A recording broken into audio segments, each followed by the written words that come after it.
Kata Nabi, kalau sholatnya ingin sempurna dimulai dari wudhu. Yang pokok dalam wudhu itu ada 4. Sisanya sunnah. Awas, kalau yang 4 ini tidak sempurna maka batal wudhunya. 1. Faghsilu wujuhakum, basuh wajahnya.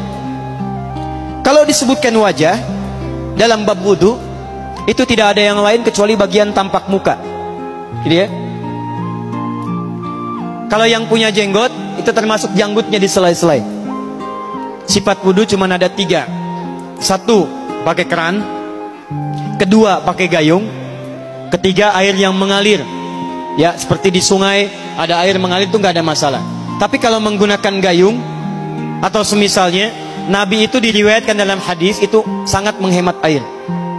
Bahkan pernah beliau kemudian berwudu, kalau kita kemudian hitung, itu hanya sejumlah Pak, seaqua gelas Pak, cukup. Atau yang kedua, menggunakan keran ya. Kalau sekarang kita ada keran, contoh ini kerannya. Ya. Kerannya agak tinggi sedikit. Dan kita sesuaikan. Ambil airnya. Misal contoh, ghosala. Ghosala itu bukan ditumpahkan, ambil air, tumpahkan di tempat yang akan dibasuh gini. Yang telunjuk itu kemudian menghapus atau menghilangkan kotoran di sela-sela mata, contoh.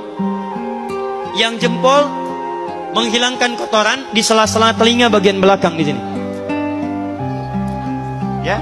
Kalau misalnya saya mulai ambil airnya, kemudian saya tumpahkan di sini, yang telunjuk membersihkan di jari-jari di sini, di sela-sela mata.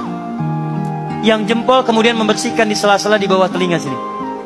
Kemudian diselesai, selesai. 1. Tahan sebentar ya, ini praktek dulu sebentar. 2. Wa aidiakum ilal marafiq, ini yang sering keliru. Dan tangan sampai siku.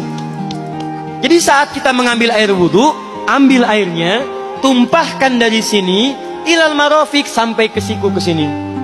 Balikan lagi ke depan. Jadi bukan kerannya dibeginikan, sikunya dibeginikan, takut, bukan.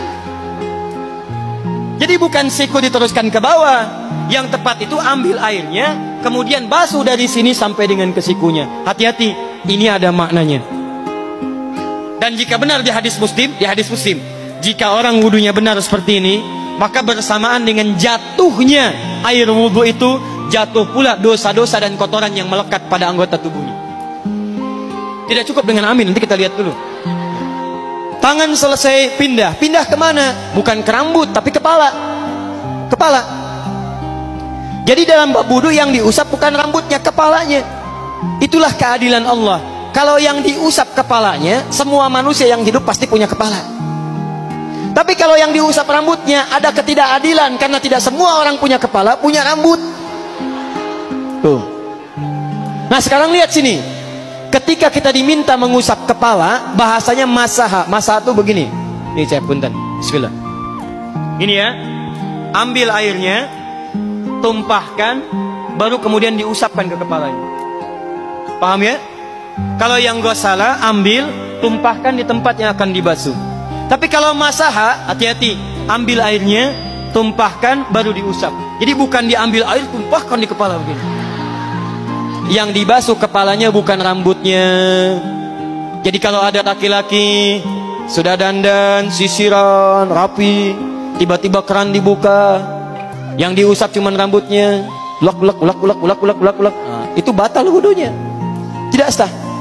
Harus diulang.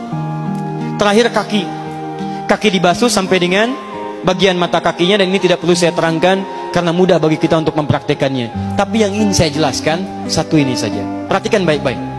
Yang 4 ini wajib wudhu. Tambahannya sunnah. Niat dimasukkan dalam wajibnya. Lihat sini. Kumur-kumur sunnah. Telinga sunnah. Istinsyak sunnah. Yang 4 ini wajib. Tapi terlepas dari wajib dan sunnahnya, perhatikan baik-baik. Kenapa ini disebut dengan wudhu? Dan hebatnya Al-Quran mengistilahkannya dengan taharah. Taharah. Apa itu taharah? Apa itu suci? Taharah. Apa itu taharah? Suci. Apa itu suci? Taharah.